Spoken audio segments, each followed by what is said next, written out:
پیغمبر علیہ السلام چې مونږ لا اله الا الله محمد رسول الله ویل او نبی علیہ السلام وی چې دا ټول کا جسد واحدین یا نبی علیہ السلام کل بنیان دا پشان چې دین دیوال دی غی دی دیوال نه چې یو غټه چې دین هغه ته وکاږي دیوال کچ شو نو یو مسلمان چې دغه دغه طریقې سره هغه قتل هغه وشي مسلمان هغه په کمزوري کیږي نو ګوره ملک هغه د مسلمان دی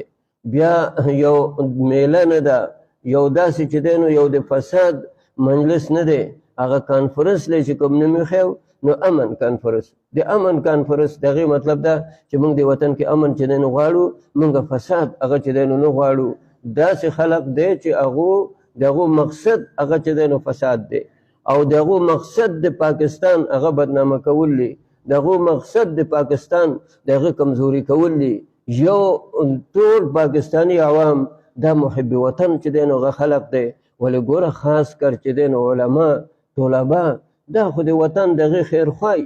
که نور خلق دی هغه بچته يهودو سره لاري عیسایانو سره به لاري امریکای سره به لاري بل شي سره به لاري نو دا دې ځکه تاسو وګورئ دا مونږ ستاسو په شانته هغه دغه یو ځای د وړوکوالو نه واخله اوس ګیري چې دی سپینې دي زمونږ کوم یهودي سره لار ده یا زمونږ کوم عیسایي سره چې دی نو لار ده نو مونږ چې دلته که څه کار کوو هغه خو به د دین دپاره کوو هغه به د اسلام دپاره کوو هغه به د خپل قوم او د مسلمانانو د خیرخواهۍ هغې دپاره به کوو او چې دغه شان حملې په مونږ کېږي او دغه شان مونږ هغه بمان راته ایښودلی کېږي یا خودکش حملې رامنډې کېږي راځو پروګرام له واپس چې دی نو زموږ لاشونه چې دی نو غځي دا څه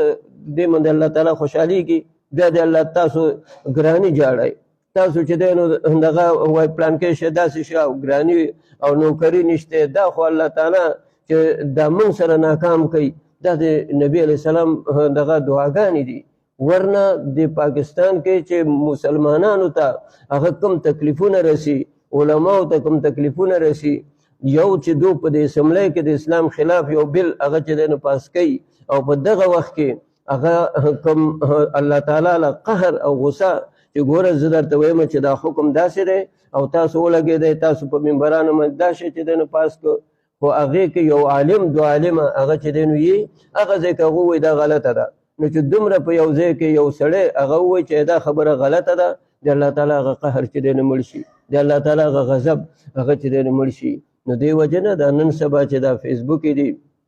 تاسو ته بار بار زه خبره هغه کوم چې دې ځای کې یو سړي ولیکل چې مثلا دا ظلم وشو او دا ظلم نه دی دا ښه وشله داسې خبره هغه چا ولیکله دا د په ځان باندې ګویي وکړله